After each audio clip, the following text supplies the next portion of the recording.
আমাদের হাতে যে তথ্যগুলো আছে সেগুলোর দিকে তাকালে বঙ্গোপসাগর, পারস্য উপসাগর বা ধরুন হরমুজ প্রণালীর মতো নামগুলো চোখে পড়ে। এগুলো আমরা সবাই শুনেছি, কিন্তু সত্যি বলতে উপসাগরের মধ্যে বে আর গালফের পার্থক্যটা ঠিক কী তা নিয়ে আমি ঠিক নিশ্চিত নই। আজকের এই আলোচনায় আমরা ঠিক এই বিষয়গুলো নিয়ে একটু ঘাটাঘাটি করব। দেখব এই জলপথগুলো আসলে কিভাবে আমাদের গ্রহের বাণিজ্য আর যোগাযোগের লাইফলাইন হয়ে উঠেছে। একদম। আর বিষয়টা কিন্তু শুধু কিছু ভৌগোলিক সংজ্ঞা মুখস্থ করার মতো নয়। আসল মজাটা হলো এটা বোঝা যে এই জলের ভাগগুলো কিভাবে ইতিহাসকে প্রভাবিত করেছে, অর্থনীতিকে চালাচ্ছে, এমনকি হাজার হাজার মাইল দূরের কোনো দেশের আবহাওয়াকেও নিয়ন্ত্রণ করছে। আমাদের হাতে থাকা তথ্যগুলো ঘেঁটে আমরা দেখব এদের সংজ্ঞা কী, কেন এগুলো কৌশলগতভাবে এত গুরুত্বপূর্ণ, আর সবশেষে কথা বলবো মানুষের তৈরি করা সেই সব বিস্ময়কর জলপথ নিয়ে যা আক্ষরিক অর্থে পৃথিবীর মানচিত্র বদলে দিয়েছে। তাহলে চলুন শুরু থেকেই শুরু করা যাক। বে আর গালফ এ দুটোর মধ্যে মূল পার্থক্যটা ঠিক কোথায়? ব্যাপারটা পুরোটাই নির্ভর করে এর প্রবেশপথ বা মুখের আকারের উপর। বে হলো এমন একটা উপসাগর যার প্রবেশপথটা তার গভীরতার তুলনায় অনেক বেশি চওড়া, আর এর সবচেয়ে বড় উদাহরণ হিসেবে বঙ্গোপসাগরের কথা বলা হয়েছে, তাই না? একদম। আর গালফ হলো ঠিক এর উল্টোটা। এটা স্থলভাগের অনেক গভীরে ঢুকে যায়, কিন্তু এর মুখ বা প্রবেশ পথটা হয় তুলনামূলকভাবে সরু, যেমন ধরুন পারস্য উপসাগর। এই তথ্যগুলো ঘেঁটে একটা মজার জিনিস পেলাম। বঙ্গোপসাগর হলো পৃথিবীর সবচেয়ে বড় বে, আর মেক্সিকো উপসাগর হলো পৃথিবীর সবচেয়ে বড় গালফ। এই সামান্য জ্যামিতিক পার্থক্যটাই কিন্তু এদের চরিত্রকে পুরোপুরি আলাদা করে দেয়। আচ্ছা, এই পার্থক্যটা কি শুধু মানচিত্রের মধ্যেই সীমাবদ্ধ, নাকি এদের বাস্তুতন্ত্র বা অর্থনৈতিক ব্যবহারে কোনো ভিন্নতা দেখা যায়? মানে একটা চওড়া মুখের উপসাগর আর একটা সরু মুখের উপসাগরের মধ্যে কি আর কোনো তফাৎ আছে? খুব ভালো প্রশ্ন। সাধারণত চওড়া মুখের কারণে বেতে সমুদ্রের স্রোত এবং জলের চলাচল অনেক বেশি অবাধ হয়। ফলে এর বাস্তুতন্ত্র প্রায়ই উন্মুক্ত সমুদ্রের মতোই বৈচিত্র্যময় থাকে। অন্যদিকে গালফের সরু প্রবেশপথের কারণে ভেতরের জলরাশি কিছুটা আবদ্ধ থাকে। এর ফলে জলের লবণাক্ততা বা তাপমাত্রা ভিন্ন হতে পারে, এবং এটি এক ধরনের বিশেষায়িত সামুদ্রিক জীবনের জন্ম দিতে পারে। দারুণ তো। এবার তাহলে কিছু নির্দিষ্ট উদাহরণে আসা যাক। বঙ্গোপসাগরের কথাই ধরা যাক। তথ্যগুলোতে এর একটা পুরনো নামের কথা বলা আছে, গঙ্গারিদ্ধি বা চোল হ্রদ। এটা তো একেবারে নতুন একটা তথ্য আমার জন্য। হ্যাঁ, এর ইতিহাসটা বেশ সমৃদ্ধ, তবে এর বর্তমান গুরুত্বও কিন্তু কম নয়। শুধু এর আকারটাই ভাবুন, প্রায় 2090 কিলোমিটার লম্বা আর 1610 কিলোমিটার চওড়া। ভারত, বাংলাদেশ, মায়ানমার, শ্রীলঙ্কার মতো দেশগুলো এর তীরে অবস্থিত। এখানকার নথিগুলো বলছে এই উপসাগর শুধু বিশাল মৎস্য ভাণ্ডারই নয়, এর গভীরে প্রাকৃতিক গ্যাসের বিশাল রিজার্ভও রয়েছে। আবার অন্যদিকে জলবায়ু পরিবর্তনের কারণে সৃষ্ট বিধ্বংসী ঘূর্ণিঝড়গুলোর জন্মও কিন্তু এখানেই হয়। সুতরাং এটি এই অঞ্চলের জন্য একাধারে আশীর্বাদ এবং ঝুঁকির কারণ। এরপর আসা যাক পারস্য উপসাগরের কথায়। এর নাম শুনলেই তো তেলের কথা মাথায় আসে। আমাদের হাতে থাকা তথ্যগুলো এর ভূ-রাজনৈতিক আর কৌশলগত গুরুত্বের ওপরই বেশি জোর দিচ্ছে। দেবেই তো। ইরান, ইরাক, কুয়েত, সৌদি আরব, কাতার, সংযুক্ত আরব আমিরাত, পৃথিবীর সবচেয়ে বড় তেল উৎপাদনকারী দেশগুলো একে ঘিরে রেখেছে। এটি আসলে ওমান উপসাগরেরই একটি বর্ধিত অংশ। কিন্তু এর আসল শক্তি লুকিয়ে আছে এর থেকে বের হওয়ার একমাত্র পথে, জানি আমরা একটু পরেই কথা বলবো। তার আগে মেক্সিকো উপসাগরের বিষয়টা একটু দেখে নিই। তথ্য বলছে এটা নাকি প্রায় ৩০০ মিলিয়ন বছর আগে তৈরি হয়েছিল। কিন্তু এর চেয়েও আকর্ষণীয় হলো এর সঙ্গে জড়িয়ে থাকা আধুনিক ঘটনাগুলো। ২০১০ সালের সেই ভয়াবহ তেল দূষণের কথা মনে আছে? সেটা তো একটা বিরাট পরিবেশগত বিপর্যয় ছিল। হ্যাঁ, সেই ঘটনা মেক্সিকো উপসাগরের বাস্তুতন্ত্রকে মারাত্মকভাবে ক্ষতিগ্রস্ত করেছিল। কিন্তু এখানেই একটা অবাক করা ব্যাপার আছে। এই উপসাগর থেকেই জন্ম নেয় উষ্ণ জলের স্রোত। কি বলে? হ্যাঁ, গালফ স্ট্রিম। নথিগুলোতে এর গাঢ় নীল রঙের কথা উল্লেখ করা হয়েছে।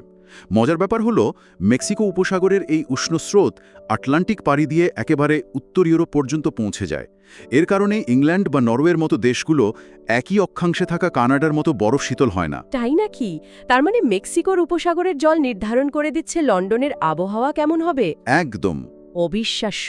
তার মানে এক জায়গার ভূগোল অন্য এক মহাদেশের মানুষের জীবনযাত্রাকে নিয়ন্ত্রণ করছে। আচ্ছা, উপসাগরগুলো তো বিশাল জলরাশিকে স্থলভাগের ভেতরে জায়গা করে দেয়, কিন্তু এমন কিছু জায়গা আছে যেখানে প্রকৃতি ঠিক এর উল্টোটা করেছে। দুটি বিশাল জলরাশিকে এক করেছে সরু পথ দিয়ে। এগুলোই হলো প্রণালী, তাই তো? আর ভূরাজনীতিতে এদের গুরুত্ব তো অপরিসীম। ঠিক, এখানেই আলোচনাটা আরও জমে উঠবে।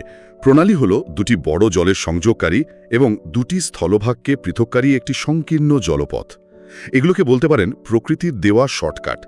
কিন্তু সামরিক পরিভাষায় এই ধরনের সংকীর্ণ জলপথকে চোক পয়েন্ট বলা হয়। চোক পয়েন্ট? হ্যাঁ, কারণ কোনো কারণে এই পথ বন্ধ হয়ে গেলে পুরো অঞ্চলের বাণিজ্য বা নৌ চলাচল কার্যত অচল হয়ে পড়তে পারে, ঠিক যেন কারো গলা টিপে ধরার মতো। আর এর সবচেয়ে বড় উদাহরণ নিশ্চয়ই হরমুজ প্রণালী, যা একটু আগে উল্লেখ করা পারস্য উপসাগরকে উন্মুক্ত সাগরের সাথে যুক্ত করেছে। একদম।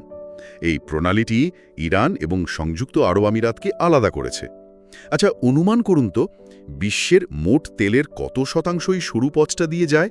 আমার কোনো ধারণা নেই, হয়তো 10%। আমাদের সূত্রগুলো বলছে প্রায় 20%। ভাবা যায়, 20%। হ্যাঁ, বিশ্বের প্রায় 1/5 তেল এই সংকীর্ণ জলপথ দিয়েই যায়। এখানে যদি একদিনের জন্য জাহাজ চলাচল বন্ধ হয়ে যায়, তাহলে বিশ্ব অর্থনীতিতে তার সরাসরি প্রভাব পড়বে। এ কারণেই এই অঞ্চলে সবসময় একটা রাজনৈতিক উত্তেজনা কাজ করে। এটা তো গেল অর্থনীতির কথা, কিন্তু বেরিং প্রণালীর গল্পটা তো একেবারে অন্য রকম। এটা যেন ভূগোলের ভেতরে লুকিয়ে থাকা এক ইতিহাসের অধ্যায়। তথ্য অনুযায়ী এটা এশিয়া মানে রাশিয়া আর আমেরিকা মানে আলাস্কাকে পৃথক করেছে। আর ধারণা করা হয় হাজার হাজার বছর আগে মানুষ এই পথ দিয়েই এক মহাদেশ থেকে অন্য মহাদেশে গিয়েছিল। হ্যাঁ, যখন বরফ যুগের সমুদ্রের জলস্তর অনেক নিচে ছিল, তখন সেখানে একটি স্থলসেতু বা ল্যান্ড ব্রিজ তৈরি হয়েছিল। কিন্তু এর বর্তমান গুরুত্বও কম নয়। বিশ্ব উষ্ণায়নের ফলে আর্কটিকের বরফ গলছে, আর এর ফলে বেরিং প্রণালী দিয়ে একটি নতুন বাণিজ্যিক নৌপথ খুলে যাওয়ার সম্ভাবনা তৈরি হয়েছে। নতুন নৌপথ? হ্যাঁ, যা এশিয়া থেকে ইউরোপে যাওয়ার দূরত্ব অনেক কমিয়ে দেবে। এ কারণে রাশিয়া ও আমেরিকা উভয়ই এই অঞ্চলের উপর নিজেদের প্রভাব বাড়াতে চাইছে। তাই প্রাচীন ইতিহাসের এই পথ এখন ভবিষ্যতের ভূরাজনীতির কেন্দ্রবিন্দু হয়ে উঠছে। বাহ, তার মানে ইতিহাস আর ভবিষ্যৎ একই বিন্দুতে এসে মিলেছে। আচ্ছা, এমন আরও কিছু প্রণালী আছে যা মহাদেশগুলোকে আলাদা করেছে, তাই না? যেমন জিব্রাল্টার। হ্যাঁ, জিব্রাল্টার প্রণালী ভূমধ্যসাগরকে আটলান্টিক মহাসাগরের সঙ্গে যুক্ত করেছে আর আলাদা করেছে ইউরোপ মানে স্পেন আর আফ্রিকাকে মানে মরক্কোকে। প্রাচীনকাল থেকে আজ পর্যন্ত এর কৌশলগত গুরুত্ব অটুট। আর তুরস্কর বসফরাস ও দার্দানেলিস প্রণালীর কথা তো বলতেই হয়। এ দুটি প্রণালী কৃষ্ণসাগরকে ভূমধ্যসাগরের সঙ্গে যুক্ত করেছে এবং আক্ষরিক অর্থেই ইস্তাম্বুল শহরকে ইউরোপ ও এশিয়া এই দুই মহাদেশে ভাগ করে দিয়েছে। একটা শহরের মধ্যেই দুই মহাদেশে থাকার অনুভূতি, ব্যাপারটা অসাধারণ না? সত্যি অসাধারণ। আমাদের হাতে থাকা তথ্যে মালাক্কা প্রণালীর কথা উল্লেখ আছে, যা মালয়েশিয়া আর ইন্দোনেশিয়ার সুমাত্রার মধ্যে অবস্থিত। ভারত মহাসাগর আর প্রশান্ত মহাসাগরকে যুক্ত করা এই পথটা কতটা ব্যস্ত তা ভাবলে অবাক হতে হয়। ব্যস্ত তো বটেই। বিশ্বের মোট বাণিজ্যের প্রায় 1/4 এই পথ দিয়ে যায়। হরমুজের মতো এটিও একটি গুরুত্বপূর্ণ চোক পয়েন্ট। এখানে জলদস্যুতার সমস্যাও বেশ পুরনো, তাই এর নিরাপত্তা নিশ্চিত করা বিশ্ব বাণিজ্যের জন্য অত্যন্ত জরুরি। দিয়েছে মানুষ সেগুলোকে নিজেদের প্রয়োজনে ব্যবহার করে অর্থনীতি আর ইতিহাসকে নতুন রূপ দিয়েছে। কিন্তু যেখানে প্রকৃতি কোনো পথ তৈরি করেনি, সেখানেও তো মানুষ থেমে থাকেনি। ঠিক এখানেই আসে মানুষের তৈরি করা বিস্ময়ের কথা, খাল বা ক্যানেল। আমাদের সূত্রগুলো দুটি যুগান্তকারী খালের ওপর বিশেষভাবে আলোকপাত করেছে, সুয়েজ এবং পানামা। এগুলোকে প্রকৃতির ওপর মানুষের বুদ্ধিমত্তার জয় বলা যেতে পারে। প্রথমে সুয়েজ খালের কথাই বলি। এটা ভূমধ্যসাগর আর লোহিত সাগরকে যুক্ত করেছে আর কার্যকরভাবে এশিয়া ও আফ্রিকাকে আলাদা করেছে। 1869 সালে এটা খোলার আগে ইউরোপ থেকে জাহাজে করে এশিয়া আসতে হলে পুরো আফ্রিকা মহাদেশ ঘুরে আসতে হতো। কি বিশাল একটা ব্যাপার! হ্যাঁ, এই খালটা যাত্রাপথ প্রায় 7,000 কিলোমিটার কমিয়ে দিয়েছে। সময় আর জ্বালানি দুটোরই বিশাল সাশ্রয়। এর অর্থনৈতিক প্রভাব এতটাই বেশি যে যখনই এই খালে কোনো সমস্যা হয়, যেমনটা আমরা 2021 সালে এভার গিভেন নামের জাহাজটি আটকে যাওয়ার সময় দেখেছিলাম, ওহ হ্যাঁ, মনে আছে। তখন পুরো বিশ্বের সাপ্লাই চেইন ভেঙে পড়ার উপক্রম হয়। কয়েকদিনের জন্য এই খাল বন্ধ থাকায় প্রতিদিন প্রায় $9.6 বিলিয়ন বাণিজ্য ক্ষতি হয়েছিল। ভাবা যায়। আর পানামা খাল তো আমেরিকা মহাদেশের জন্য ঠিক একই কাজ করেছে। 1914 সালে এটা চালু হওয়ার পর আটলান্টিক আর প্রশান্ত মহাসাগরের মধ্যে যাতায়াত অনেক সহজ হয়ে গেছে। কিন্তু আমাদের হাতে থাকা তথ্যগুলো এর নির্মাণের পেছনের অবিশ্বাস্য কষ্টের গল্পটাও তুলে ধরেছে। হ্যাঁ, পানামা খাল শুধু একটা ইঞ্জিনিয়ারিং বিস্ময় নয়, এটা একটা মানবিক ট্র্যাজেডিও। এর নির্মাণ কাজের সময় ম্যালেরিয়া, ইয়েলো ফিভার আর ভয়াবহ দুর্ঘটনায় প্রায় 25,000 শ্রমিকের মৃত্যু হয়েছিল। পাহাড় কাটা, কৃত্রিম হ্রদ তৈরি করা আর জাহাজগুলোকে সমুদ্রপৃষ্ঠ থেকে 85 ফুট ওপরে তোলার জন্য জটিল লক সিস্টেম তৈরি করা, পুরো ব্যাপারটা ছিল এক কথায় অকল্পনীয়। তাহলে সব মিলিয়ে আমরা কি দেখলাম? উপসাগরের দুটো ধরনের সূক্ষ্ম পার্থক্য থেকে শুরু করে প্রকৃতির তৈরি করা কৌশলগত চোক পয়েন্ট আর সব শেষে মানুষের হাতে তৈরি করা বিশাল খাল পর্যন্ত, এগুলো শুধু মানচিত্রের কিছু নীল রেখা নয়, এগুলো হলো বিশ্ব ইতিহাস, বাণিজ্য আর জলবায়ুর এক একটা শিরা উপশিরা। আমাদের হাতে থাকা তথ্যগুলো ঠিক এই ছবিটাই তুলে ধরেছে। একটি প্রণালী বন্ধ হয়ে গেলে তেলের দাম আকাশছোঁয়া হতে পারে, একটি উপসাগরের স্রোত অন্য মহাদেশের আবহাওয়া নিয়ন্ত্রণ করতে পারে, আর মানুষের তৈরি একটি খাল পুরো বিশ্বের অর্থনীতিকে সচল রাখতে পারে। কিন্তু এই আলোচনা শেষে একটা নতুন প্রশ্ন মাথায় আসছে। কি প্রশ্ন?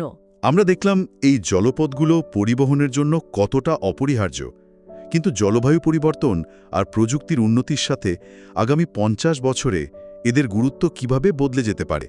যেমন আর্কটিকের বরফ গলে গেলে বেরিং প্রণালী কি নতুন সুয়েজ খাল হয়ে উঠবে? আবার সমুদ্রের জলস্তর বাড়লে পানামা খালের মতো নিচু এলাকার খালগুলো কি টিকে থাকতে পারবে? ভবিষ্যতের পৃথিবীর জন্য কোনো নতুন চোক পয়েন্ট বা কৌশলগত জলপথ তৈরি হতে পারে? এই প্রশ্নটা হয়তো ভাবনার জন্য রেখে দেওয়া যেতে পারে।